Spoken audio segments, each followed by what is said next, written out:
chapter 11, God says that He will reward those who seek Him. I hope that you can all receive the reward God gives while you listen well, both today and tomorrow. While listening, if there are any parts of you don't understanding or you have any questions, please ask me, consult with us. Please take your cell phones. Pastor Yongpal Jo will preach the word of God again.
예, 힘있게 당겨주세요.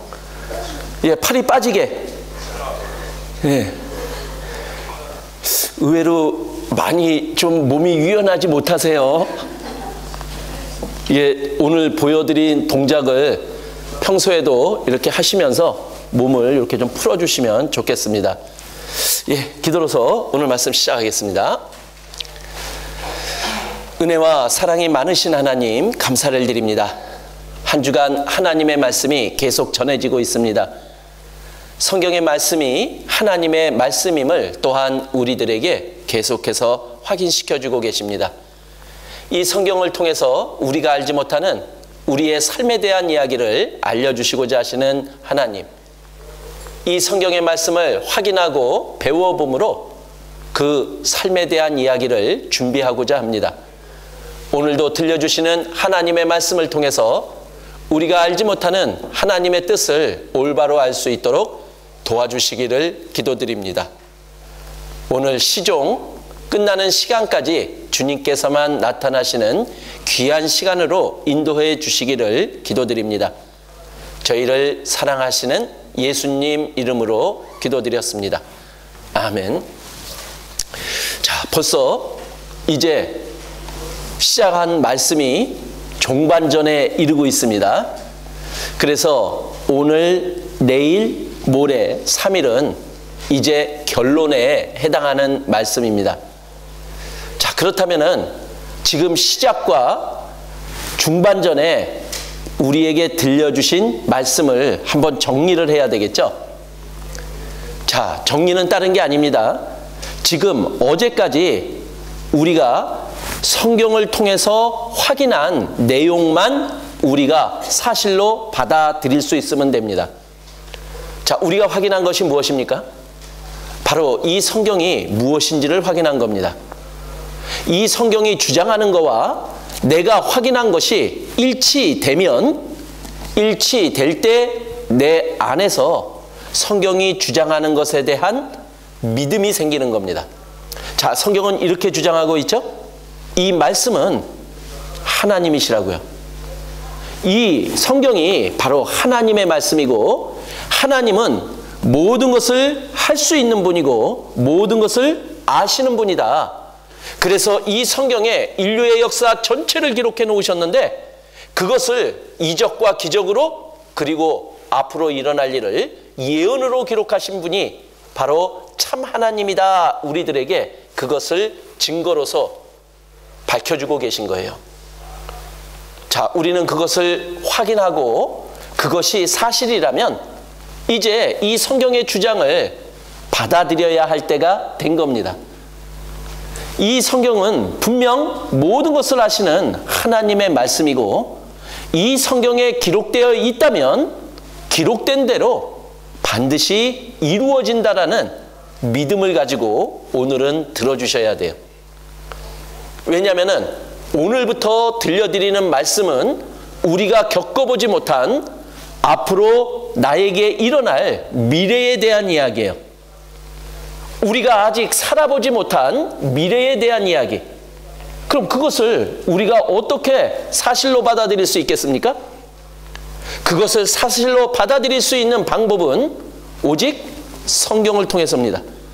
그렇다면 이 성경에 대한 믿음이 없으면 나의 삶 속에 앞으로 일어날 나의 미래에 대한 이야기도 성경에 기록이 되어 있는데 그것을 사실로 받아들일 수 없게 됩니다.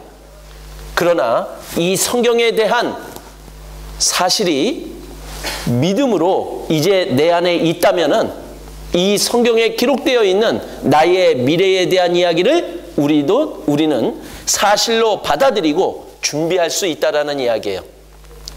그래서 오늘은 그 믿음을 가지고 들어주시기를 부탁을 드리겠습니다. 자, 전도서 12장 13절 말씀. 전도서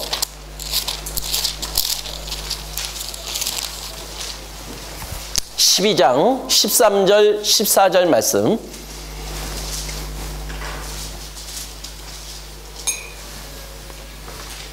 전도서 12장 13절 14절 말씀. 자, 13절만 같이 읽겠습니다. 하나님을 경외하고 그 명령을 지킬지어다. 이것이 사람의 본분이니라. 자, 성경에 인류의 역사 전체가 기록이 되어 있는데 성경의 말씀대로 진행이 되더라. 그리고 성경에 기록된 대로 이루어지더라. 우리가 그것을 확인했다면 우리는 하나님을 인정해야 된다는 거예요. 그리고 인정하는 것으로 끝나서는 안 되겠죠? 하나님이 계획하시는 대로 진행된다라는 거예요.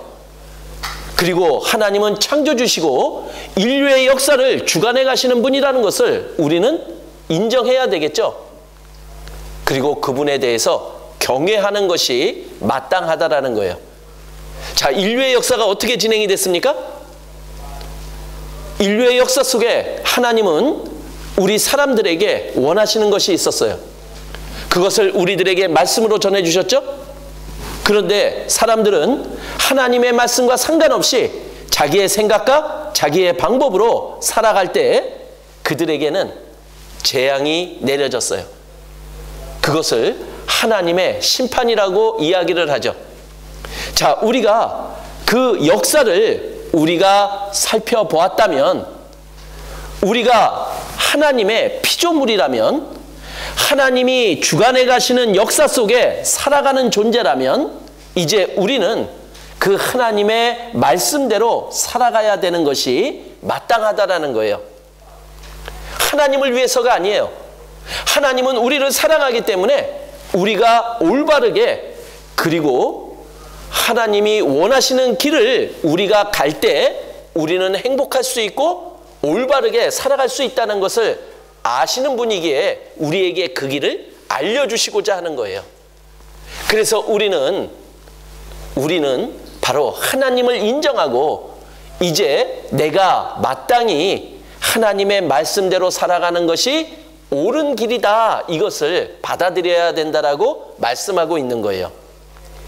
그래서 지금 시간 관계상 성경에 기록되어 있는 하나님이 보시는 인류 역사 전체를 지금 다 말씀은 못 드립니다.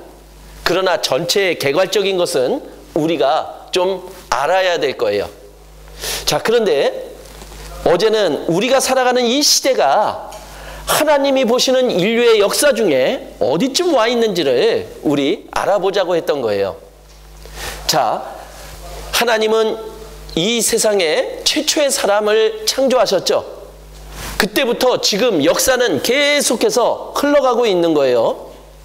그래서 하나님이 이스라엘이라는 한 나라를 통해서 인류의 역사를 또 전개해가는 시대도 벌써 지나갔습니다.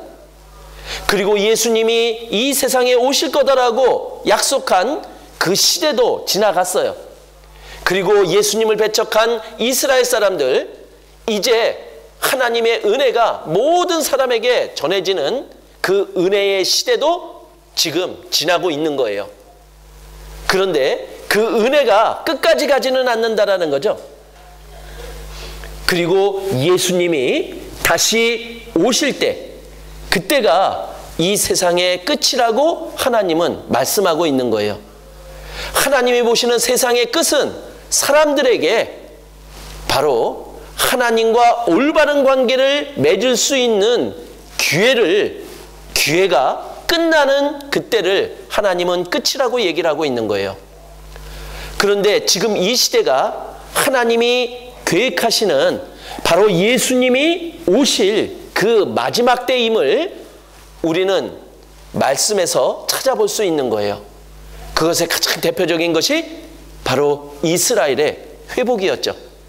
그리고 또 다른 마지막의 증거를 우리들에게 제시하는데 지금 이 시대에 다 이루어졌다라고 얘기해도 틀린 말은 아니라는 거예요. 그러면은 하나님이 작정하신 그 역사의 계획 속에 우리는 예수님이 다시 오신다라는 이 시점에 가깝게 살고 있다라는 거예요.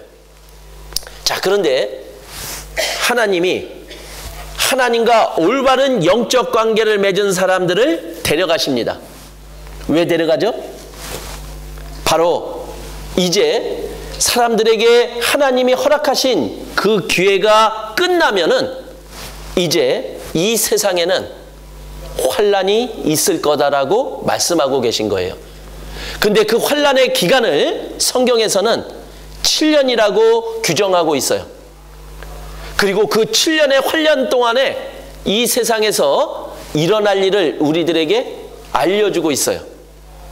그래서 그것이 이제 반으로 나누어서 42달씩 하면서 그 안에 벌어질 일을 우리들에게 소개하고 있습니다. 그런데 전 3년 반 그때에는 어떤 일이 일어나느냐? 바로 평화가 있을 거다라고 얘기를 하는 거예요. 그리고 이 세상에 세계 정부가, 한 정부가 세계를 다스리는 그 정부가 들어설 거다라고 얘기를 하는 거예요. 그리고 이제 후 3년 반에는 끔찍한 환란이 펼쳐질 거다. 그리고 이제 마지막 전쟁이 일어날 거다. 그 마지막 전쟁으로 인해서 이 세상은 끝이 나고 이제 예수님이 다시 이 세상에 오신다라고 말씀을 하고 있는 거예요. 그래서 이스라엘 사람들이 이 성경을 오해하고 잘못 알았던 부분이 바로 거기에 있는 겁니다. 자, 예수님은 이 세상에 오십니다. 그런데 이스라엘 사람들은 왕으로 오실 예수님을 고대했던 거예요. 그래서 자기들의 왕이 되어달라고 얘기했던 거죠. 그러나 성경에는 분명히 왕으로 오실 예수님 이전에 고난을 받으실 예수님이 먼저 오셔서 십자가에 못 박혀 죽으심으로 예수님이 하실 일을 하신 이후에 이제 7년 환란이 끝나고 예수님이 왕으로 이 세상에 오실 것을 기록하고 있는 거예요. 그래서 이 세상에 왕으로 오신 예수님이 1000년 동안 이제 왕노릇을 하시면서 이 세상을 다스리십니다. 그리고 그 1000년이 끝나면은 이제 이 세상은 완전히 끝나는 거예요. 그리고 새하늘 새 땅, 바로 천국이라고 하는, 그리고 하나님과 올바른 관계를 맺지 못한 사람들에게는 지옥이라고 하는 그곳으로 나뉘어져서 영원한 삶을 살 거다라고 말씀하시는 것이 이 성경에 기록된 인류 역사의 전체입니다. 자, 그런데 지금 우리가 예수님이 다시 오실 그때에 가까이 살고 있다라고 얘기를 하죠. 그런데 지금 우리는 그것을 또 다른 상황을 보고 지금이 그 마지막 때라는 것을 다시 한번 우리는 확인해 볼 수 있어요. 왜냐? 이 전 3년 반 동안에 일어날 상황들이 지금 이 시대에 다 준비되어 있다는 거예요. 한번 우리 그것을 확인해 보죠. 자, 거짓 평화가 있을 거라고 얘기하죠.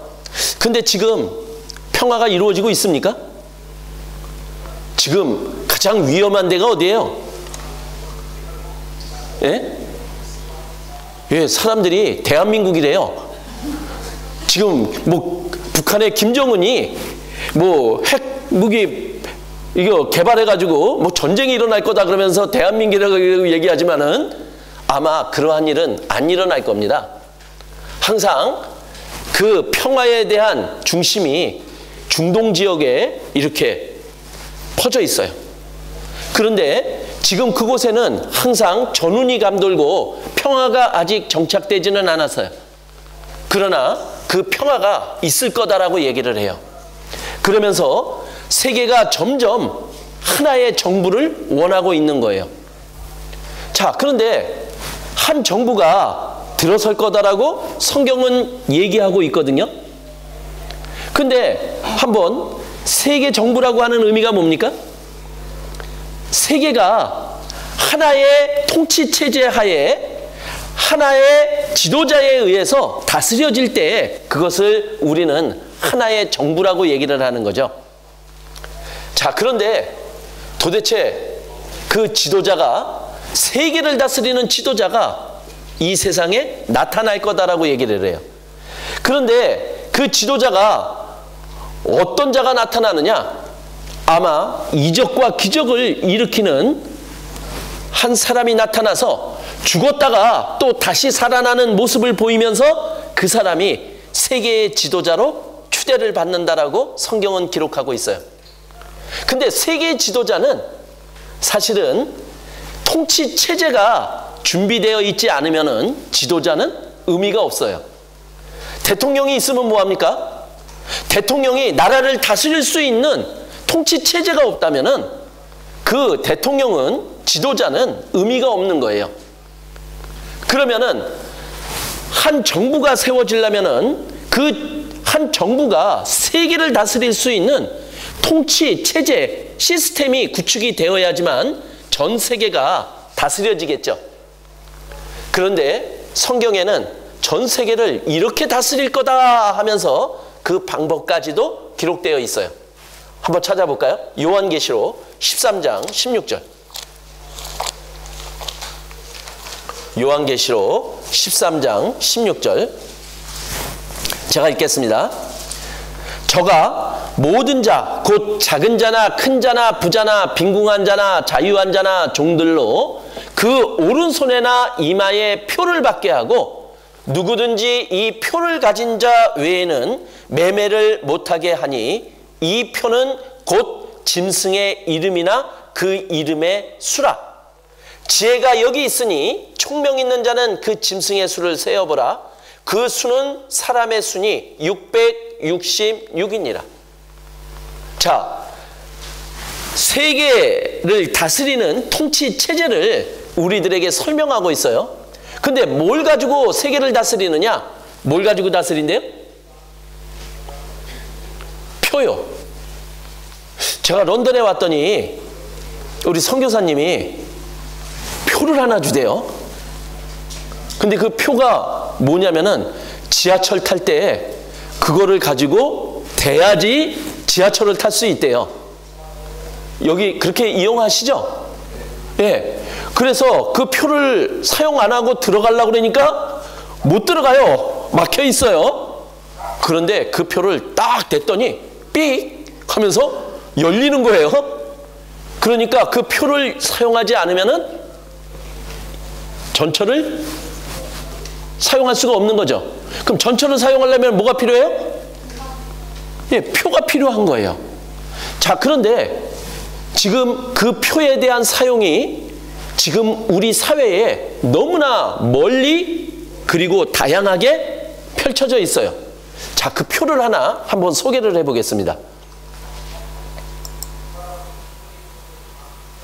자, 우리 마켓에 가면은 상품들이 있습니다. 근데 그 상품들마다 상품들이 표를 받고 있어요. 그죠? 자, 저 표는 어디에서 씁니까? 물건을 사가지고 나가잖아요? 그러면은 계산대 앞에서 계산대에서 계산하는 직원이 분명히 뭐를 찾아요? 뭘 찾아요? 물건의 표를 찾아요. 저걸요. 왜요? 저 표를 갖다가 읽혀요. 그죠? 우리가 물건을 가지고 계산대에 놓으면 직원은 저 표를 찾아서 부지런히 읽혀요. 그 읽힐 때 소리 들어보셨습니까? 무슨 소리가 나죠? 삐소리가 안 나면은 계속 읽혀요. 어떻게 할 때까지요? 소리 들릴 때까지. 그런데 그 삐소리가 무엇을 의미하는지 아세요? 저 표가 읽혔습니다. 근데 읽힌 표가 컴퓨터라고 하는 기계를 통해서 이제 관리되어지는 거예요. 그래서 코카콜라가 삑 읽혔습니다. 그러면은 지금 그 마켓에 저 코카콜라가 몇 병이 남아있고 그리고 몇 병이 또 그 마켓에 들어와야 되는지 그것이 컴퓨터로 자동으로 관리되어지는 거예요. 자, 모든 상품에 저 표가 받쳐 있어요. 저 표는 그냥 받아져 있는 게 아니라 그 표를 통해서 모든 제품들이 다 관리되어지고 통제되어지는 거예요. 그것을 관리하고 통제할 수 있게끔 지금 이 시대는 이렇게 컴퓨터라는 것을 통해서 그리고 저 표라는 것을 통해서 관리되어지고 통제되어지는 시대에 살고 있는 거예요. 그런데 지금 마지막 시대예요. 한 정부가 들어서서 이제 사람들에게 저런 표를 받게 한다라는 거예요. 지금 물건이 받고 있는 표가 사람의 몸에 오른손이나 이마에 받게 해서 사람들이 통제되고 관리되어질 수 있는 시대에 우리가 살고 있다는 거예요. 자, 그래서 이제 기술이 모든 컴퓨터 기술들이 이제 발달될 대로 발달되어졌어요. 그리고 물건에 받쳐진 저런 표가 사람들의 몸에도 심겨질 수 있도록 그 기술이 발전이 되어진 거예요. 그래서 그 사람의 몸에 심겨질 그 표가 지금 이러한 형태로 지금 발전이 되어진 거예요. 그리고 지금 일부에서는 이것이 사람의 몸에 심겨져서 그 사람의 위치부터 그리고 그 사람의 활동하는 모든 것들이 저 기계에 의해서 관리되어지고 통제되어지는 그러한 상황에 놓여져 있는 거예요. 자, 혹시 이 자리에 계신 분 중에서 핸드폰 없으신 분 있습니까? 핸드폰 다 가지고 계세요? 근데 핸드폰을 왜 다 가지고 계신 거죠? 그런데 바로 그 핸드폰이 우리가 통제되고 관리될 수 있는 하나의 도구예요. 내가 이 컴퓨터를 켜고 인터넷에 접속하는 그 순간부터 나의 모든 것이 통제될 수 있는 그러한 기능들이 발휘될 수 있는 게 바로 이 핸드폰입니다. 그런데 거기에 사람들을 통제하고 관리할 수 있는 가장 기본적인 것을 갖다가 가장 적은 형태로 해서 우리의 몸에 심을 수 있는 거예요. 그러면 우리의 모든 것들이 통제되고 관리되어집니다. 지금 우리가 얼마나 감시받는 시대에 살고 있는지 아세요? 저는 이 마케팅 쪽에 관련된 일을 좀 했습니다. 그래서 이제 그 한국에서 은행이나 백화점에 보면은 우리 백화점 이용해야죠. 그리고 은행카드 써야죠. 우리는 그냥 씁니다. 그런데 내가 사용하는 모든 자료들이 마케팅 자료로 다 활용이 되는 거예요. 그래서 그 가장 자료들을 많이 가지고 있는 곳이 바로 은행하고 백화점들이에요. 자, 우리는 그냥 무심코 백화점에 가서 물건을 사죠. 그런데 백화점에서 내가 보이는 나의 모든 행동이 바로 통계로 다 나오는 거예요. 그래서 우리는 그 자료를 사용을 해서 또 마케팅 활동을 펼칩니다. 그래서 여자분들이 제일 많이 이용하는 백화점 이용 시간, 그런 게 나오겠죠? 자, 그런데 조금 더 세분화 시켜볼까요? 그러면 제일 많이 이용하는 시간이 10시에서 12시 사이인데 연령대별로 여자 중에서 연령대가 어떤 여인들이 돈을 제일 많이 쓰더라, 이런 것까지 다 통계로 나오겠죠? 그러면 돈 안 쓰는 여자한테는 마케팅 활동을 안 합니다. 돈 많이 쓰는 여자들한테 마케팅을 집중해서 전개해 나가겠죠. 그것이 뭐냐? 우리의 행동들이 노출이 되고 그것이 다 기록으로 남는다면 그것은 바로 통제되고 관리될 수 있는 상태가 된다는 거예요. 그런데 지금 컴퓨터의 발달과 모든 과학의 발달로 인해서 우리는 통제될 수 있는 모든 기술하에 놓여져 있는 거예요. 그런데 성경은 그러한 일이 바로 예수님이 이 세상에 다시 오시고 남겨진 사람들에게 벌어질 일들을 우리에게 얘기하는데, 그것이 그대로 이루어질 수 있는 기술이 지금 이 시대에 다 갖추어져 있다는 거예요. 그러면 우리가 살고 있는 이 시대가 과연 하나님이 보시는 인류의 역사 중에 어디쯤 와 있는지 우리는 그것을 분명히 알 수 있는 시대에 살고 있다는 거죠. 그래서 여기에 사람의 정보와 위치를 추적할 수 있는 GPS 기능과 그리고 은행의 모든 잔고까지 관리할 수 있는 이런 것이 여기에 들어갈 수 있어요. 하나의 소형 컴퓨터예요. 이 부분이 이제 신겨지겠죠. 그러나 우리가 거부할 수도 있습니다. 그런데 거부하면 내가 살아갈 수 없게끔 만드는 거예요.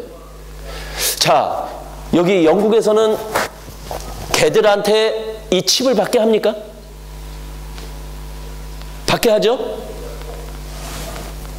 자, 심지어 사람에게 먼저 받게 하기 이전에 동물에게 먼저 받게 합니다. 그래서 개들에게 이 칩을 의무적으로 받게 하죠. 근데 난 싫어, 난 안 받을래. 그러면 어떻게 되는 거죠? 어떻게 됩니까? 여기선? 잘 모르십니까? 예, 벌금을 왕창 물립니다. 갯값보다 비싸게. 그러면 개를 기르는 사람한테는 이게 의무가 되는 거예요. 그럼 개를 기르려면 저 칩을 내가 기르는 개에게 넣어야 되는 거예요. 내가 지하철을 이용하려면 표를 사야 되는 거예요. 그렇지 않으면 걸어다니는 수고를 해야 되겠죠. 근데 그럴 사람 없잖아요. 이거를 받을 수밖에 없는 상황으로 몰고 갈 겁니다. 그리고 우리는 그런 상황에 놓일 거고요. 자, 그리고 그 7년 환란 중에 가장 끝부분에 마지막 전쟁에 대한 이야기가 나옵니다. 그리고 그 전쟁이 누구와 누구가 하는 전쟁인지까지도 아주 자세하게 기록이 되어 있어요. 자, 에스겔서 38장에 보면은 그 전쟁의 이야기를 이렇게 이야기합니다.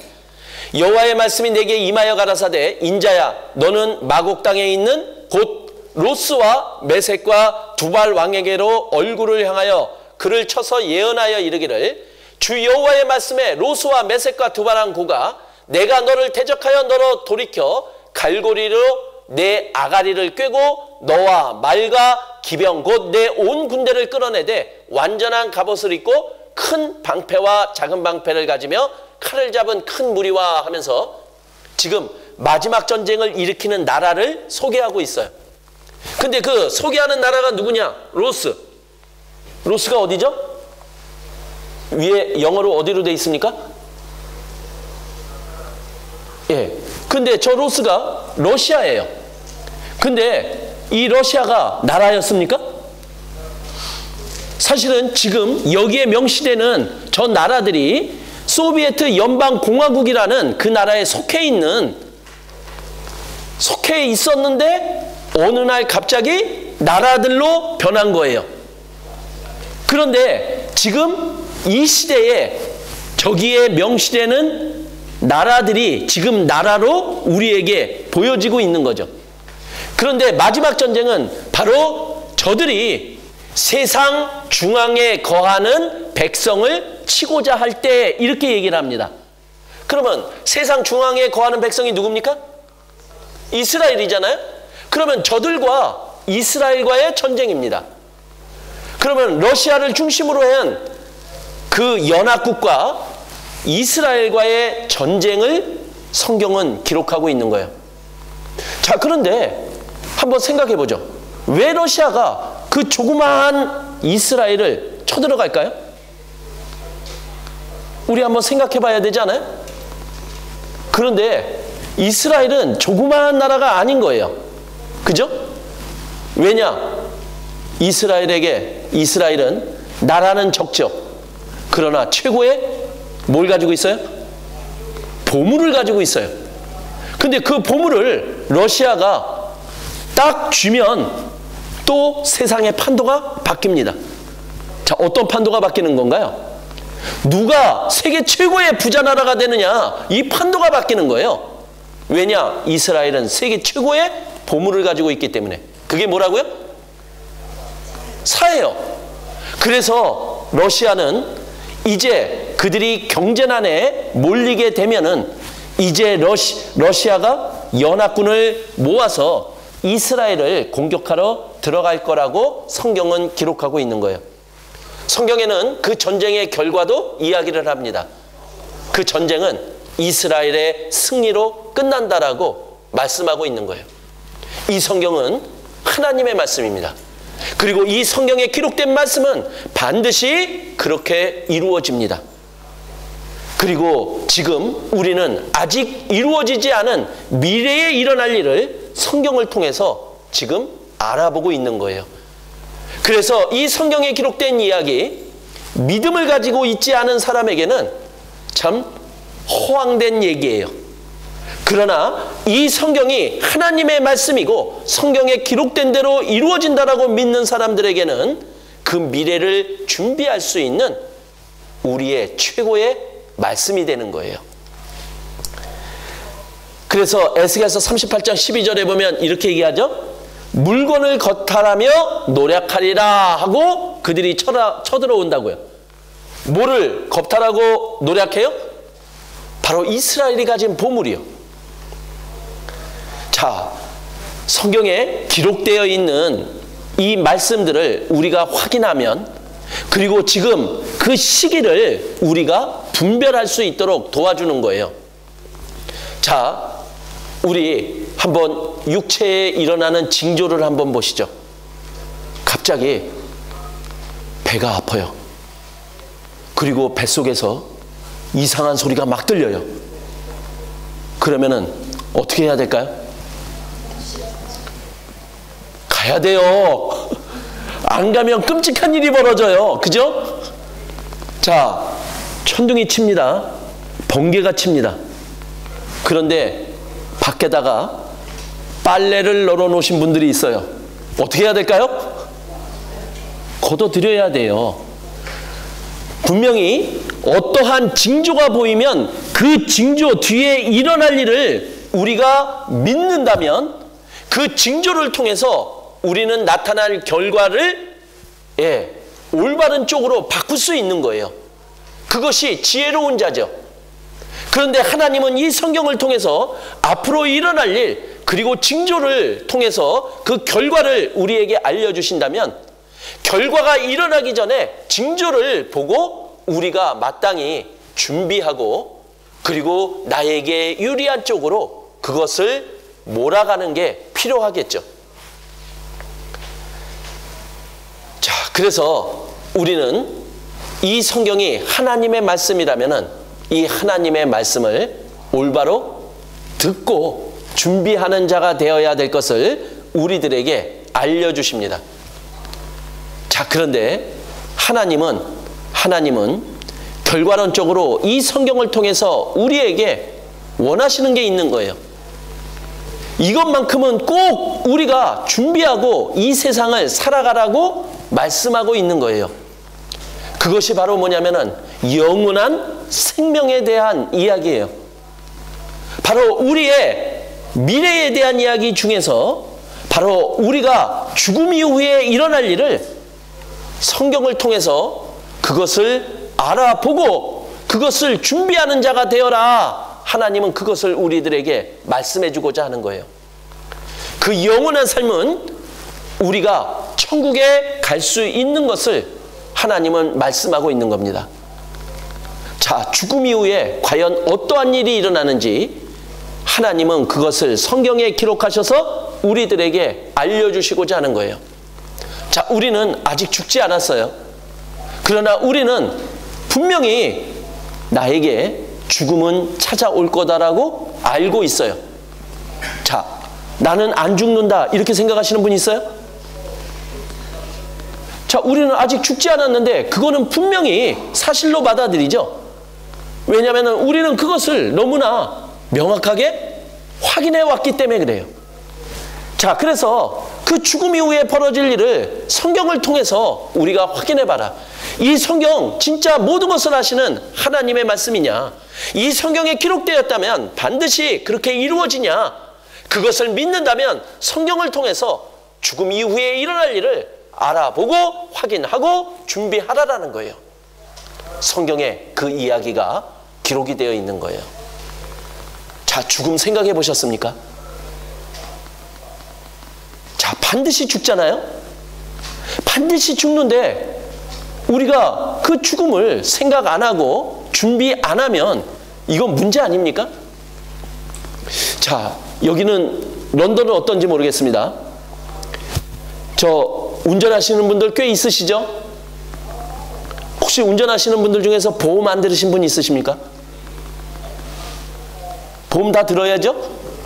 보험 안 들면은 프랑스에서는 벌금 물립니다. 여기도 그런가요? 그럼 보험 들어야죠. 근데 보험은 왜 드나요? 예? 만약을 대비해서. 어떤 만약이요? 사고 날 때를 대비해서. 그런데 사고 날 확률이 어느 정도 되는지 아세요? 한국의 수치로는요, 교통사고가 날 확률이 10% 안팎이에요. 그리고 한국에서는 보험을 의무적으로 들지 않아도 돼요. 그런데 그 10%의 사고가 일어날 확률 때문에 거의 대부분이 다 보험을 들어요. 그리고 선진국이라고 하는 나라는 그 만일의 사고를 대비해서 의무적으로 보험을 들도록 얘기를 하는 거예요. 100% 사고 안 나잖아요. 만일이잖아요. 10% 안팎의 그 확률을 가지고 보험을 들라라고 얘기를 하는 거예요. 왜요? 그 사고가 일어나면요, 보험을 들지 않으면은요, 사람의 삶이 바뀌어요. 그러니까 그 10%밖에 안 되지만은 그 사고를 대비해서 준비를 해야 되는 거예요. 자, 그런데요, 죽음은요, 우리에게 죽음이 일어날 확률 몇 프로입니까? 100%잖아요. 이거는 10% 때문에 모든 사람들이 보험을 드는데 100% 확실히 일어날 죽음을 위해서 우리는 뭘 준비하고 살아가느냐라는 거예요. 그런데 한번 생각해 보세요. 죽음이 찾아오면요, 내가 진행했던 모든 것이 의미를 잃어요. 자, 지금까지 우리 공부하신 분들 몇 년 동안 공부하셨어요? 예, 지금 30년째, 40년째 공부하시는 분도 있습니다. 쉬운 일 아니잖아요. 그 3, 40년 그 기간 동안 그렇게 공부를 열심히 해왔어요. 그런데 나에게 죽음이 찾아왔어요. 그 공부한 거 어떻게 되는 겁니까? 난 아까워서 안 죽을래. 그래도 죽어야 됩니다. 그리고 내가 그렇게 3, 40년 동안 공부했던 모든 것이 의미를 잃어버려요. 자, 어떤 분은 돈을 악착같이 법니다. 그렇게 돈을 벌었는데 어느 순간 말기 암 판정을 받아요. 그러면은 그렇게 악착같이 벌었던 그 수많은 돈이 의미를 잃어버려요. 우리가 죽음이라는 것을 딱 눈앞에 보게 되면요, 내가 지금까지 살아왔던 모든 것이 의미를 잃어요. 그런데 죽음을 준비 안 하고 산다라는 거, 이거 너무나 큰 문제 아닙니까? 100% 확실하다. 그리고 내가 지금까지 진행했던 모든 것이 의미를 잃는다, 죽음 앞에서. 그런데 그 죽음 이유를 몰라요. 자, 그런데 에이, 죽으면 그때 보지 뭐. 그러면 준비는 끝난 겁니다. 이 죽음이 얼마나 우리들에게 의미가 큰지, 이 죽음은 반드시 우리가 알고 준비해야 될 사실인 거예요. 근데 이 죽음은요, 우리에게 두려움을 줘요. 나에게 만약에 죽음이 찾아온다, 행복한 분 있을까요? 한국에서는 군대라는 게 있습니다. 근데 군대는 군인이 총을 가지고 있어요. 그렇기 때문에 가끔 이 총기 사고가 일어나요. 그런데 군인들이 군대에 와가지고 가끔 자살을 해요. 근데 자살의 이유를 살펴보면 문제는 꼭 여자가 들어가 있어요. 그러니까 남자가 군대 간 사이에 여자가 마음이 바뀌어서 다른 남자를 사귀면 군대에 가 있는 남자가 실현당한 슬픔을 못 이겨서 자살을 하는 경우들이 참 많아요. 근데 자살할 수 있는 방법이 좋죠. 뭘로 하면 돼요? 예, 총으로요. 그래서 가끔 총기 사고가 일어나요. 그래서 어떻게 하느냐? 총을 가지고요, 총구를 여기다가 대고요, 방아쇠가 있는데 이 방아쇠를 딱 당기면은 죽는 거예요. 쉽죠? 그런데요, 이 자살에 성공하는 사람들이 극히 적어요. 왜냐? 방아쇠를 당기는 순간에요, 자기도 모르게 피해요. 그래가지고 이 턱만 날아가요. 그리고 죽음은 실패. 근데 왜 피하죠? 죽으려고 했던 사람이? 예? 죽음이 찾아오는 그 순간에 두려움이 오는 거예요. 그래서 자기가 피한지도 모르게 자기가 피해버리는 거예요. 제일 친구 이야기를 하나 전해드립니다. 제 친구 아버님이 무지 유명하신 분이셨어요. 그래서 이 친구는 공부를 잘하잖아요. 그러면 아버지가 똑똑하니까 이렇게 대우를 받아요. 그런데 공부를 못하잖아요. 아버지는 똑똑한데 쟤는 왜 저래? 그러면서 너무 유명한 아버지를 둬서 이 친구는 자기의 삶이 거의 없는 거예요. 그래서 이 친구가 하루는 자살하기로 결정을 한 거예요. 그래서 약국마다 찾아다니면서 수면제를 다 모았어요. 그리고 그 수면제를 가지고 시골로 가고 있었던 거예요. 이제 이거 먹고 나는 죽는다. 그리고 터벅터벅 이제 죽으러 가는데요, 갑자기 앞에서 소리가 들렸습니다. 무슨 소리냐? 총소리가요. 탈영병이다! 그런 거예요. 탈영병이 총을 가지고 나오면서 총을 쏜 거예요. 이 순간에 이 친구가 논두렁 밑으로 그냥 다이빙을 해서 그 논두렁 물로 처박혔어요. 그리고는 다시 고개를 들고 생각했대요. 이 친구 뭐하러 거기 간 거예요? 죽으러 갔잖아요. 근데 죽을 수 있는 기회가 됐는데 총소리가 들리고 탈영병이 나는 그 순간에 살려고 논두렁에 몸을 쳐박고 있더래요. 근데 웃기잖아요. 근데 웃긴 게 아니에요. 이 죽음에 대한 두려움이, 그래서 자살하는 많은 사람들이 정상적으로는 자살하기가 힘들어요. 그래서 병 때문에 자살하는 경우가 많죠. 그래서 그 병을 우리 우울증이라고 그러잖아요. 우울증이 심하면 그 병 때문에 자살을 하는 경우가 많아요. 자, 칼에 찔려 죽는 경우들을 가서 조사를 합니다. 그러면 칼에 찔린 상처를 보고 이 사람이 자살했는지 타살인지 다른 사람이 죽였는지를 알 수 있대요. 어떻게 아느냐? 다른 사람이 죽이잖아요? 그러면 칼자국이 깨끗하대요. 그런데 자기가 자살로 이렇게 하잖아요? 그러면 칼자국이 아주 지저분하대요. 뭐냐? 자기가 죽는 순간에 두려움 때문에 한 번에 깨끗하게 이게 죽여지지가 않아요. 제가 별걸 다 말합니다.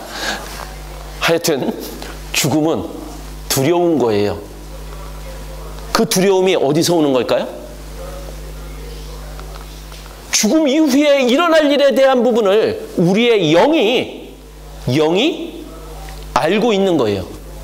그 죽음을 우리는 확실하게 죽음 이후에 일어날 일을 알 수 없지만 죽음 이후에 두려운 무언가가 있다라는 것을 우리의 영이 그것을 짐작하고 있는 거예요. 우리 그 죽음을 준비해야 되지 않아요?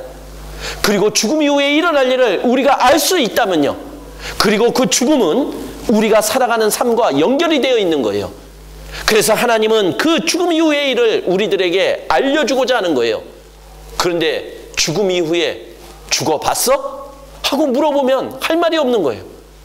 죽음 이후를 안다는 것은 이 세상을 살아가는 사람들에게 허락되어 있지 않은 사실이에요.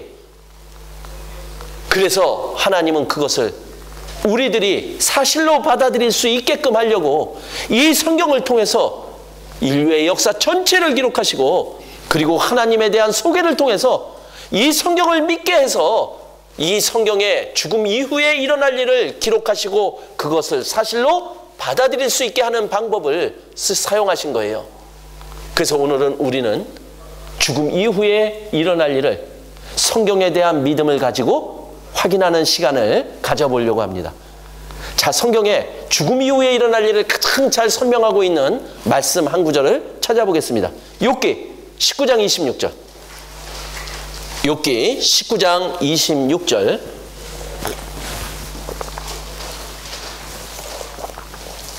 욥기 19장 26절. 예, 같이 읽겠습니다. 나의 이 가죽 이것이 썩은 후에 내가 육체 밖에서 하나님을 보리라. 자, 죽으면 이런 일이 벌어지는데 이해가 되십니까? 이해가 되셔요? 제가 좀 설명을 좀 드리겠습니다. 나의 이 가죽 뭔지 아시죠? 이 가죽, 이 몸뚱이요, 이게 썩는데요. 언제 썩죠? 우리의 몸은 죽으면 썩습니다. 즉 나의 이 가죽 이것이 썩은 후에, 이 말은 뭐냐? 가장 쉬운 말로 뭐냐면 내가 죽으면 이거죠. 자, 죽으면 일어날 일을 이렇게 설명하고 있죠. 자, 죽으면 끝일까요? 그런데 이 말씀대로라면 끝이 아니다라는 게 분명합니다. 왜? 나의 이 가죽 이것이 썩었어요. 죽었어요. 그러면 죽으면 끝이라면 내가 존재하지 않아요. 그죠? 근데 지금 이 말씀에는 죽었는데도 누가 있어요? 내가. 죽었는데도 내가 있는 거예요. 그런데 살아있을 때 내가 있는 것과 죽었을 때 내가 있는 곳이 변했어요. 자, 우리 살아있을 때는 내가 이 몸 안에 있습니다. 자, 하나님이 가장 귀하게 보는 게 뭐라고요? 영이요. 나의 영이, 그 영이 나라는 거예요. 그리고 그 영이 이 몸속 안에 있어요. 그런데 내가 죽으면 그 내가 어디에 있죠? 육체 밖에 있다라고 얘기를 하는 거예요. 그래서 죽으면은 내가 이 몸에서 나오는 거예요. 자, 쉽게 설명을 한번 해보겠습니다. 멀리서요, 죽은 사람과 자는 사람이 누워 있어요. 멀리서 보면 누가 자는 사람이고 누가 죽은 사람인지 몰라요. 그죠? 근데 가까이 가서 깨워보면 압니다. 자는 사람 깨워봅니다. 그러면 그 사람 어떻게 돼요? 일어나요. 그 안에 있는 그 사람이 이제 육체를 통해서 일어나는 거예요. 근데 죽은 사람은요, 아무리 깨워도 일어나요, 안 일어나요? 그 사람이 그 몸에서 나갔어요. 그래서 죽은 사람은 안 일어나요. 자, 성경에 죽음에 대한 말씀이 또 한 군데 나옵니다. 자, 야고보서 2장 26절.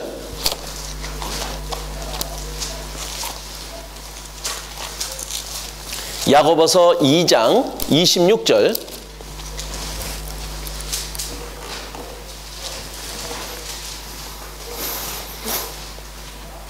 영혼 없는 몸이 죽은 것 같이 이렇게 나옵니다. 죽은 게 뭐냐? 죽은 게 뭐냐? 몸에서 뭐가 없어지는 것? 영혼이 없어지는 게 죽음이라고 얘기를 하는 거예요. 자, 아까 욥기에서 읽은 이 말씀과 지금 야고보서 2장 26절에서 읽은 말씀과 같은 말이죠? 그러면서 내가 누군지를 알려주고 있는 거예요. 나는 이 몸뚱이가 내가 아니라는 거예요. 이 몸 안에 들어있는 영혼이 진정한 나라는 거예요. 그런데 죽으면 어떤 일이 일어나느냐? 바로 이 몸에서 내가 빠져나와요. 그래서 육체 밖에서 누구를 만나요? 하나님을 만나는 거예요. 근데 그 영혼이 알아요. 그래서 두려워해요. 누굴 만나는 걸 두려워해요? 하나님을 만나는 것을 두려워하는 거예요. 그래서 죽으면 일어날 일을 성경은 이렇게 알려주고 있는 겁니다. 몸에서 내가 빠져나오는 거다. 죽음은 끝이 아니다. 그리고 이제 우리는 하나님을 만나는 거예요. 그런데 그 두려움이 하나님을 만날 때 일어나는 일 때문에 우리는 그 두려움을 갖게 되는 거예요. 자, 하나님을 만나면 어떤 일이 벌어지는지 아십니까? 성경은 이렇게 얘기하고 있는 거예요. 히브리서 9장 27절.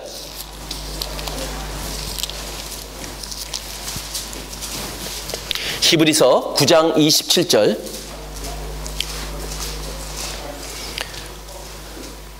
예, 같이 읽겠습니다. 한번 죽는 것은 사람에게 정하신 것이요 그 후에는 심판이 있으리니. 뭐가 있다고요? 심판이 기다리고 있는 거예요. 하나님의 심판이요. 제가 이 성경에 대한 이야기를 하다 보면 어떤 분이 꼭 이렇게 말씀하시는 분이 한두 분 꼭 계셔요. 어떻게 얘기하느냐? 하나님 없대요. 아니, 왜 없다고 생각하십니까? 하고 묻잖아요. 그러면 이 세상을 보면 하나님 안 계시대요. 그러면서 그분이 하시는 말씀이 왜 이 세상을 봐라. 왜 착하게 살아가는 사람들이 저렇게 힘들게 살아가고 왜 나쁜 짓 하는 사람들이 더 잘 살아가고 이 세상에 하나님이 계시다면 이해하지 못할 일들이 너무나 많다는 거예요. 그래서 그분이 내린 결론이 하나님 없대요. 그런데 하나님이 뭐라고 하시는지 아세요? 이렇게 말씀하셔요. 예? 지금 히브리서 9장 27절로 얘기를 하면 하나님이 뭐라고 말씀하시느냐? 이렇게 말씀하시는 거죠. 아직 안 끝났어. 이렇게요. 이 세상에 나쁜 짓 했다면은 반드시 나쁜 짓에 대한 심판을 받아야 되겠죠. 그러나 이 세상에서 심판을 받지 않는 사람들은 반드시 하나님께 심판을 받는 거예요. 자, 모든 사람들은 다 죽어요. 그죠? 그리고 모든 사람들은 죽으면 누구한테로 가요? 하나님 앞에 가요. 자동으로. 그리고 그 하나님 앞에서 이제 진짜 심판을 받는 거예요. 이 세상에서 어떻게 살아왔는지 그 하나님의 심판이 진행이 되는 거예요. 사람들은 그 심판에 대한 두려움 때문에 죽음에 대한 두려움, 공포감을 느끼는 거예요. 그 공포감과 두려움이 없다면 그분은 환자입니다. 병이 있는 거지 그 그 두려움이 없는 사람은 없는 거예요. 자, 우리가 반드시 피할 수 없는 그 죽음 뒤에 바로 이러한 일이 있을 거다라고 우리들에게 알려주고 있는 거예요. 그리고 저 심판은 우리의 영원한 삶이 결정된다라고 이야기를 하는 거예요. 이 세상은 7, 80년 정해져 있어요. 이 세상은 아무리 어떠한 어려운 상황에 있을지라도 그 시간은 지나가요.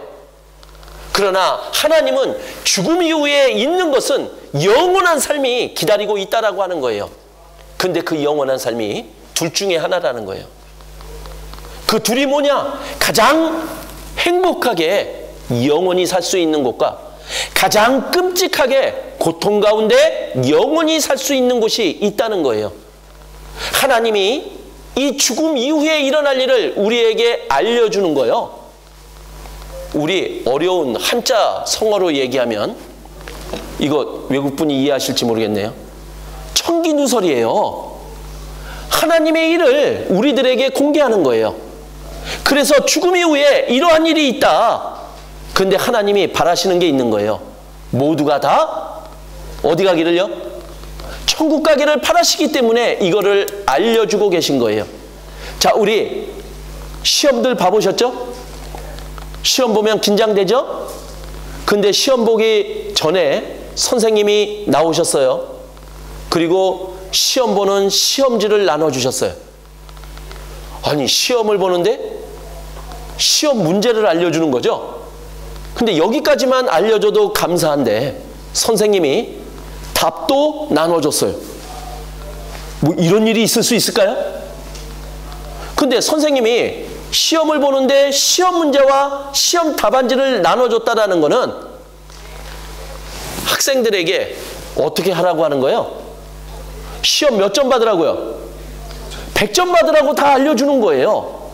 지금 하나님이 우리가 죽음 이후에 천국과 지옥이 있는데 한 곳은 가장 고통스러운 곳, 한 곳은 가장 행복한 곳, 그것을 알려주셨다면 하나님은 우리가 천국 가기를 바라시기 때문에 답을 다, 문제를 다 우리들에게 미리 알려주시는 거예요. 그런데 사람들이 그걸 안 믿는 거죠. 선생님이 답안지 전해주고 시험 문제 주니까 선생님이 또 날 가지고 장난치네?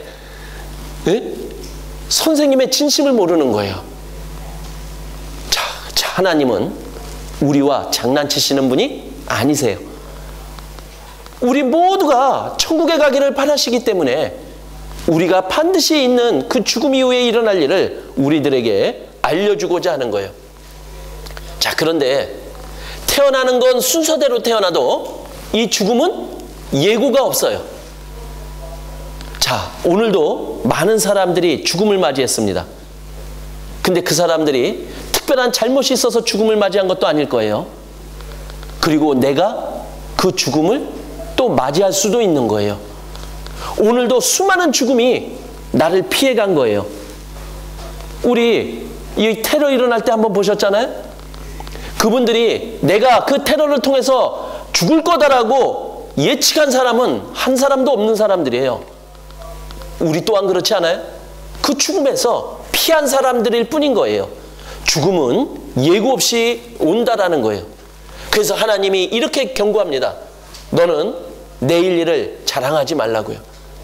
하루 동안에 무슨 일이 날는지 우리 사람은 알 수 없다라는 거예요.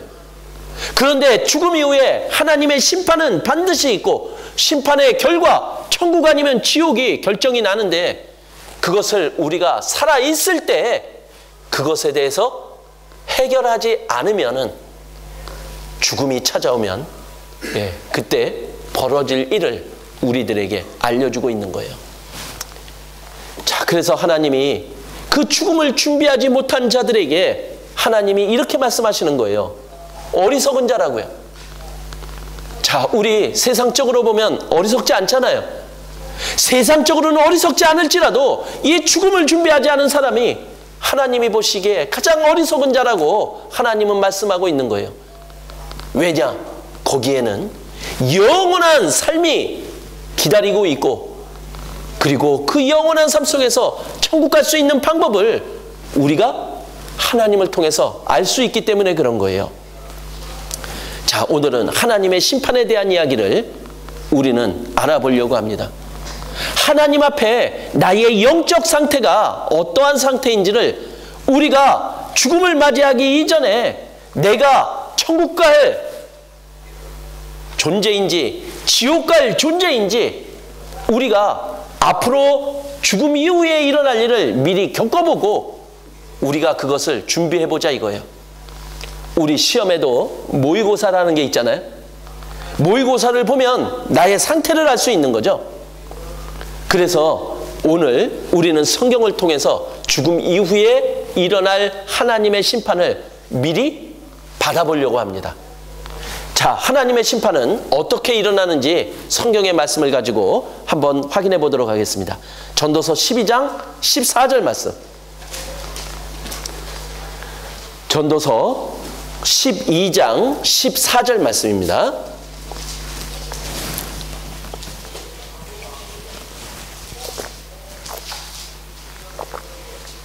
예, 같이 읽겠습니다.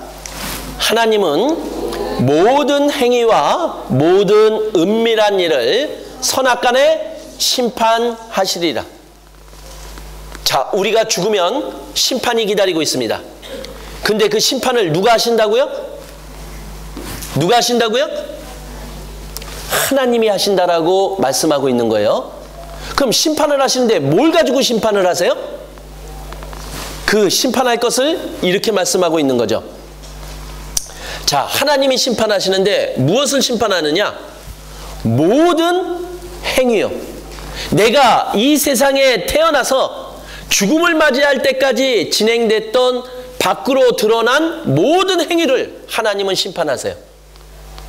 자, 우리는 내가 한 일을 다 기억 못합니다. 그죠? 그러나 하나님은 모든 것을 아시는 분이에요. 그래서 우리의 모든 행위를 심판할 수 있는 분입니다. 근데 이 모든 행위는 겉으로 드러난 거예요. 이 행위뿐만이 아니라 또 하나의 심판 대상이 있는 거예요. 그 심판 대상이 뭐냐? 모든 은밀한 일이요. 그러면 행위와 구별되죠? 행위는 밖으로 드러난 거라면 모든 은밀한 일은 드러나지 않고 안에 있는 거예요. 그럼 그것은 뭘까요? 바로 행위가 아니라 마음을 가리키는 거죠. 그래서 하나님은 행위만 보는 게 아니라 마음까지 보시면서 우리를 심판하신다. 이것이 세상의 심판과 다른 거예요. 자, 그런데 하나님이 심판하시는데 기준이 있어야 되잖아요. 자, 우리 혹시 재판 받아보신 분 있어요? 없으세요? 아, 이거 프라이버시입니까? 저는 받아봤어요. 저는 별거 다 해봤습니다. 근데 제가 재판 받는 날, 예, 한 친구가 거의 같이 한 30-40명이 재판을 받는데, 죄송합니다. 제가 교통 벌칙금 안 내가지고 경범죄 재판을 받았습니다. 근데 한 친구가 이 슬리퍼를 끌고 나온 거예요. 반바지에. 재판장이 화가 났어요. 여기가 당신 놀이터입니까? 그러면서 큰 소리를 치는 거예요. 어디 슬리퍼를 끌고 재판장에 나오냐고. 그러니까 당신 기분 나쁘니까 벌금 100만 원 이렇게 안 합니다. 재판장이 기분은 나빠도 할 수 없는 거예요. 그러면서 법 조항을 대는 거죠. 예? 그래서 교통법 몇 조 몇 항에 의거하여 벌금 얼마를 선언한다 이렇게 얘기하는 거예요. 그래서 재판을 받아보면 그 재판에 대한 결과는 항상 근거가 있어야 돼요. 그 근거가 뭡니까? 법이에요, 법. 그런데 하나님은 그 근거가 뭐냐? 이렇게 말씀하시는 거죠. 하나님은 모든 행위와 모든 은밀한 일을 어떤 기준으로요? 선, 악, 간에 심판하셔요. 기준이 하나님이 정한 선과 악에 의해서 심판하신다는 거예요. 뭐가 선입니까? 말씀이 선입니다. 무엇이 악입니까? 말씀에서 벗어나는 게 악인 거예요. 그래서 하나님은 이 성경을 가지고 심판하시는 거예요. 이 말씀을 가지고 우리를 심판하시는 거예요. 자, 그래서 성경에는 이렇게 돼 있어요. 야고보서 2장 10절에 보면 누구든지 온 율법을 지키다가 그 하나에 거치면 모두 범한 자가 되나니. 자, 우리 이렇게 죄를 지면 감옥에 들어가잖아요. 근데 그 중에서 제일 감옥에 들어가는 대표적인 법의 적용이 형법이라는 게 있습니다. 형법이 여러 가지죠. 그런데 그 형법이 여러 가지인데 몇 개를 어기면 잡혀가나요? 그 많은 형법 중에서 하나만 어겨도 잡혀갑니다. 그럼 2개 어기면요? 예, 그 죄에 대한 형벌이 더 커지는 거예요. 그러나 분명한 것은 하나만 어겨도 잡혀간다라는 거예요. 그럼 여기 계신 분들은 재판을 지금 안 받아보셨잖아요? 그 말은 뭐죠? 형법을 하나도 안 여겼기 때문에 그 재판을 안 받아보신 거예요. 법을 다 지켰다라는 얘기죠. 그러나 어기는 순간, 하나라도 어기는 순간 법이 집행이 되는 거예요. 그것을 지금 우리들에게 알려주고 있는 거예요. 그래서 하나님의 심판은 뭐냐? 이 성경에 기록된 하나님의 말씀, 하나님의 법을 지켰느냐 어겼느냐, 그것을 가리는 거예요. 그래서 그 결과로 우리들에게 천국에 갈 수 있는지 지옥에 가는지 그것이 결정난다라고 이야기를 하고 있는 거예요. 자, 그런데 어떤 사람이 천국에 갑니까? 어떤 사람이 지옥에 갑니까? 그것이 성경에 기록이 되어 있어요. 자, 마태복음 5장 25절에서 26절까지 말씀 한번 찾아보겠습니다. 마태복음 5장 25절, 26절.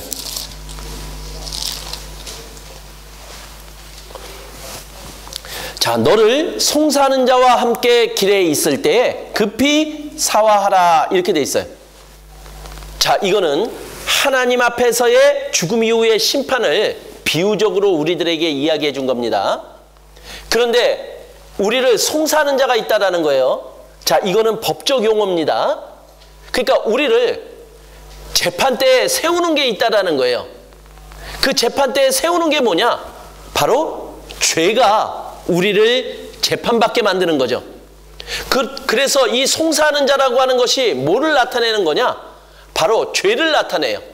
그래서 그 죄가 우리의 인생길에 있을 때에는 급히 사화하라, 그 죄를 해결해라, 이 말이에요. 자, 그 송사하는 자가, 죄가 너를 재판관에게 내어줄 거다, 이렇게 얘기하는 거예요. 자, 우리 인생의 재판관이 누구십니까? 예? 우리가 살아온 삶에 대한 재판을 누가 하셔요? 하나님이 하시잖아요.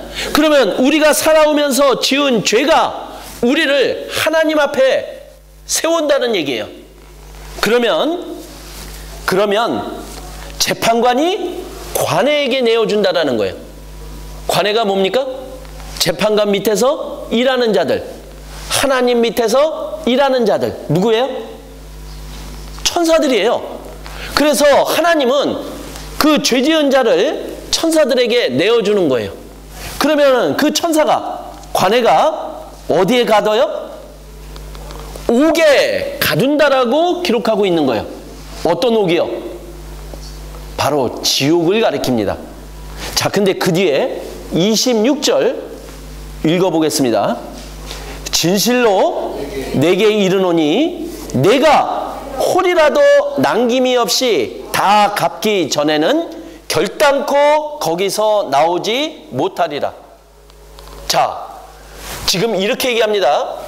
내가 홀이라도 남김없이 다 갚기 전에는, 홀이가 뭐냐면요, 그 소털입니다. 소털 보신 분 계신가요? 아주 동물의 털 중에서 제일 가느다란 털이 소털이에요. 그 소털의 1000분의 1을 홀이라고 얘기하는 거예요. 그래서 이거를 얘기할 때는 뭐냐, 아주 조금을 가리킬 때 홀이라고 얘기를 하는 거예요. 그러니까 아주 조그만 죄라도 있으면 거기서 나올 수 없대요. 거기가 어디예요?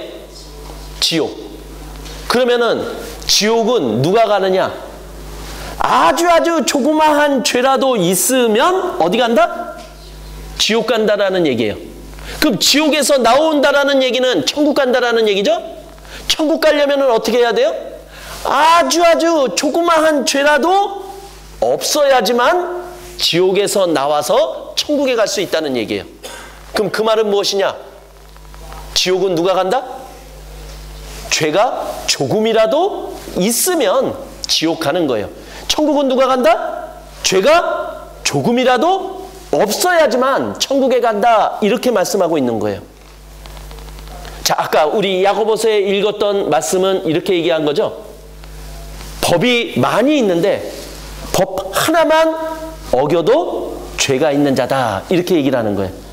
그리고 지금 이 말씀은 그것을 통해서 누가 천국에 가고 누가 지옥에 가는지 그것을 알려주고 있는 거예요. 죄가 없는 사람만이 어디 간다? 천국 간다라고 말씀하고 있는 거예요. 우리 이 말씀 둘째 날에도 이 말씀 듣지 않으셨어요? 바로 어디 얘기 들으셨습니까? 에덴 동산 이야기. 자, 에덴 동산은 하나님과 사람이 함께 하던 것. 그런데 아담과 하와가 죄를 지었습니다. 그래서 아담과 하와는 어떻게 됐어요? 쫓겨났어요. 하나님과 함께 할 수가 없게 됐어요. 아담과 하와가 몇 개의 죄를 졌습니까? 한 개밖에 짓지 않았어요. 그러나 중요한 것은 뭐냐? 하나님은 죄와 함께 할 수 없는 분이라는 거예요. 그런데 천국에 누가 계셔요? 하나님이 계시잖아요. 그런데 우리가 천국 가려면 어떠한 상태로 갈 수 있느냐? 나에게 죄가 있으면, 조금이라도 있으면 우리가 천국 가면 쫓겨나요. 아담과 하와처럼요. 그러면 우리가 천국 가려면 어떻게 해야 되느냐? 죄가 조금도 없어야지만 천국 갈 수 있다라고 알려주고 있는 거예요. 자, 그런데 여기에 계신 분은 어떻습니까? 만약에 지금 나에게 죽음이 찾아오면, 그리고 하나님의 심판이 받게 되면 나는 천국 갈 자입니까? 지옥 갈 자입니까? 그것을 우리가 알아봐야 되잖아요. 그런데 사람들은 천국 가는 방법이 다른 방법인 줄 알고 있는 거예요. 우리는 천국 가는 방법을 하나님을 통해서, 이 성경을 통해서 받아들여야 됨에도 불구하고 그것을 다른 방법 속에서 찾으려고 하고 있는 거예요. 그러나 하나님의 방법이 아니라면 그 방법은 잘못된 방법입니다. 우리 한번 테스트를 좀 한번 해봐야 되겠습니다. 여기 마태복음 7장 21절에 이렇게 기록이 되어 있어요. 나더러 주여 주여 하는 자마다 천국에 다 들어갈 것이 아니요 다만 하늘에 계신 내 아버지의 뜻대로 행하는 자라야 들어가리라. 자, 문제 나갑니다. 그날에 많은 사람이 나더러 이르되 주여 주여. 자, 예수님을 보고 주여 주여 하면 예수님 믿는 사람이에요? 안 믿는 사람이에요? 하여튼 믿는 사람이니까 주라고 부르겠죠. 그런데 이렇게 얘기합니다. 우리가 주의 이름으로 선지자 노릇을 했습니다. 이 사람은 예수님만 믿는 게 아니라 선지자 노릇까지 했어요. 선지자는 무슨 일을 하는 사람이죠? 하나님의 말씀을 미리 전해받고 그 하나님의 말씀을 전하는 사람을 선지자라고 얘기를 합니다. 대단하죠? 하나님의 말씀을 미리 받을 수 있다. 그리고 그 하나님의 말씀을 다른 사람에게 전해줄 수 있다. 자, 이 사람 천국 갈 수 있을까요? 없을까요? 예? 몰라요? 예, 이 상태로는 몰라요. 근데 많은 사람들이 이 사람의 모습을 보면서 저 정도면 천국 갈 수 있다라고 생각을 하는 거예요. 근데 결론은요, 뒤에 이렇게 나와 있어요. 뒷부분에 보면 내가 너희를 도무지 알지 못하니 불법을 행하는 자들아 내게서 떠나가라. 자, 사람들은 겉으로 드러난 걸 봐요. 그런데 지금 하나님은 뭘 보느냐? 너 죄 있니? 없니? 너 법을 지켰니? 어겼니? 이걸 보는 거예요. 근데 이 사람은 선지자 노릇을 했지만 예수님이 보니까 불법을 행한 자라는 거예요. 그럼 불법을 행한 자라는 말은 뭐죠? 죄가 있는 자라는 거예요. 그럼 죄가 있으면 어디 가요? 예, 죄가 있으면 무조건 무엇을 했건 상관없이 지옥에 간다라고 하나님은 말씀하는 거예요. 그래서 하나님의 심판은 정확하게 얘기하면 죄가 있냐 없냐를 보시는 거죠. 여기에 보면 또 이렇죠. 주의 이름으로 귀신도 쫓아내요. 그리고 주의 이름으로 많은 권능도 행했어요. 이 사람이 행한 게 중요한 게 아니라 이 사람이 죄가 있느냐 없느냐, 불법을 행했느냐 안 행했느냐, 하나님은 그것을 보시면서 그 결과로 천국에서의 영원한 삶, 지옥에서의 영원한 삶을 결정짓는다라고 말씀하고 있는 거예요. 이해되십니까? 자, 그러면 이제 진짜 중요한 일을 해야 되겠죠. 우리 각자의 영혼의 상태를 봐야 되는 거예요. 자, 거기에 앞서서 천국과 지옥은 분명히 있습니다. 그 분명히 있다라는 것은 성경에 천국과 지옥에 대한 말씀이 있기 때문에 분명히 있는 겁니다. 그런데 몇몇 또 종교에서는 이것을 거부합니다. 특히 여호와의 증인, 오늘 가다가 왕국을 하나 봤는데 여호와의 증인 왕국이더라고요. 자, 여호와의 증인은 이렇게 주장을 합니다. 하나님은 사랑의 하나님이다. God is love. 맞습니까? 틀립니까? 사실이에요. 그러면 사랑의 하나님은 우리 사람이 지옥에 가는 것을 원하지 않기 때문에 지옥은 절대로 만들지 않으실 뿐이다. 이렇게 얘기를 하는 거예요. 자, 앞에 있는 말씀은 요한일서에도 나오는 하나님의 말씀입니다. 그러나 지옥을 만들지 않았다라고 하는 말은 성경에 나와 있지 않아요. 그러나 성경에 지옥에 대한 말씀이 많이 기록이 되어 있어요. 그 사람은 성경의 한 부분을 가지고 자기의 생각을 가지고 의미 확대하는 거예요. 그래서 기준이 자기 생각이 되면 안 되는 거예요. 기준은 분명히 하나님의 말씀이 기준이 되어야 되는 거예요.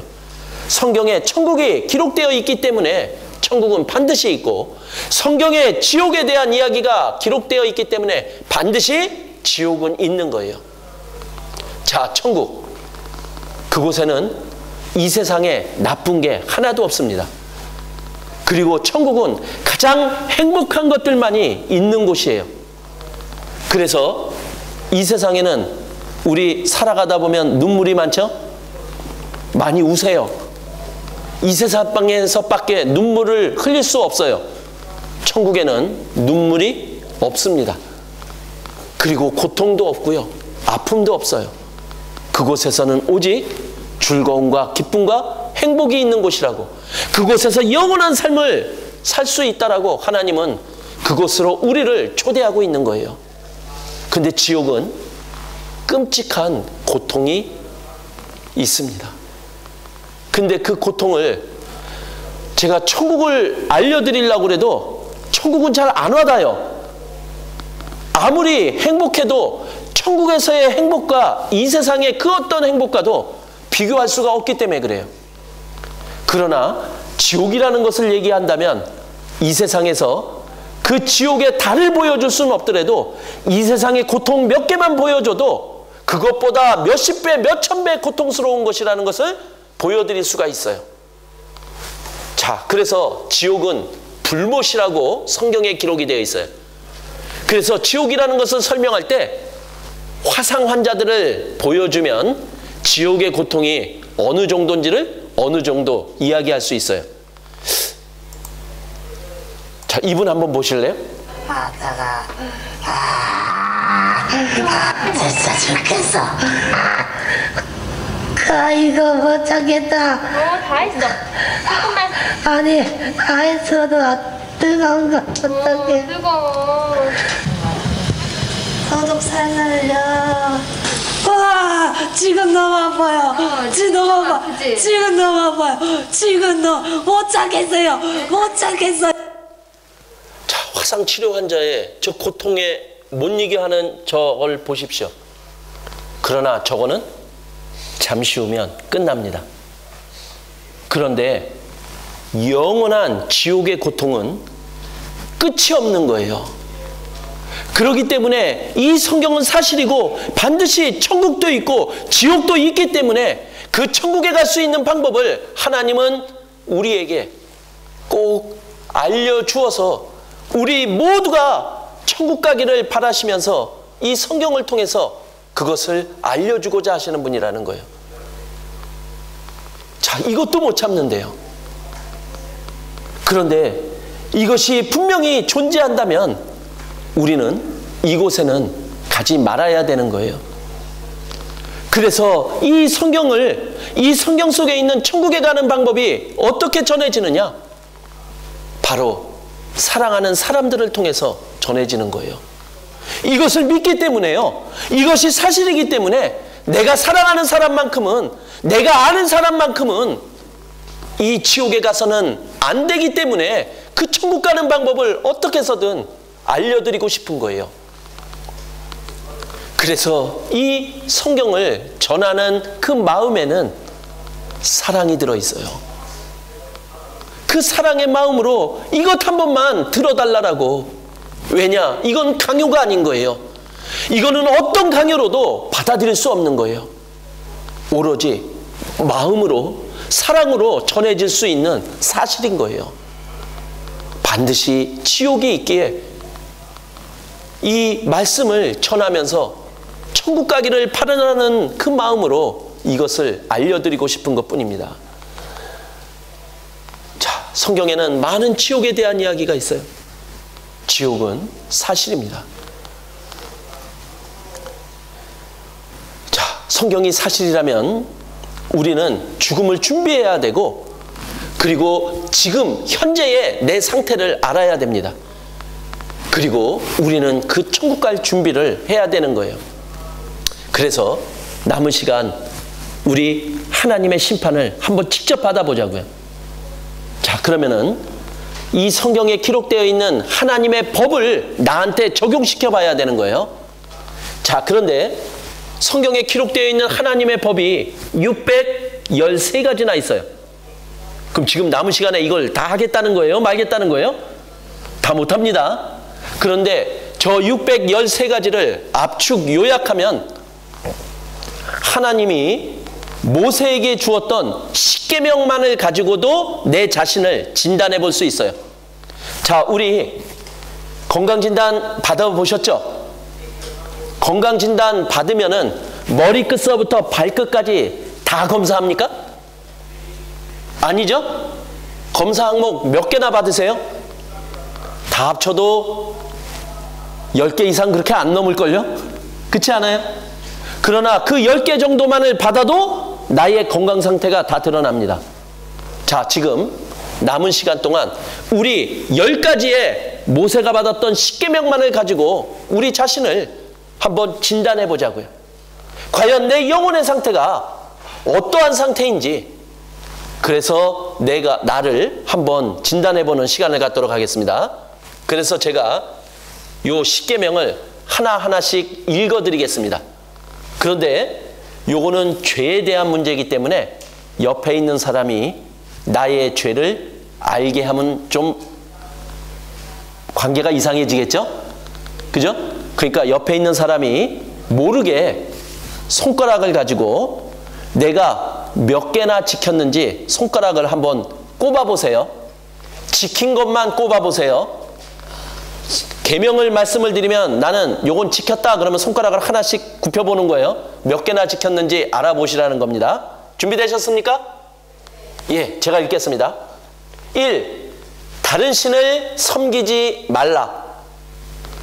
2. 우상 숭배 말라. 3. 여호와의 이름을 망령되이 일컫지 말라. 4. 안식일을 지키라. 5. 부모를 공경하라. 6. 살인하지 마라. 7.